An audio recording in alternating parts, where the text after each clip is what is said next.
মন্দারমণিতে আসা সমস্ত পর্যটকদের উদ্দেশ্যে বলা হচ্ছে যে এখন জোয়ার চলছে, অমাবস্যা ভরা কাটাল এবং সমুদ্রের ঢেউ যথেষ্ট উত্তাল রয়েছে। তার জন্য আপনাদের সবাইকে বলা হচ্ছে কেউ জলে নামবেন না এবং গাড়োয়াল ছেড়ে সবাই নিরাপদ স্থানে বসুন।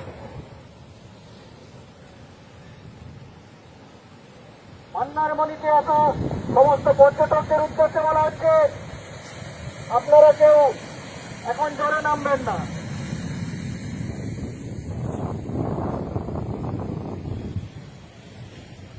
সমস্ত পর্যটকদের উদ্দেশ্যে বলা হচ্ছে আপনারা কেউ নোংরা আবর্জনা এদিক সেদিক ফেলবেন না,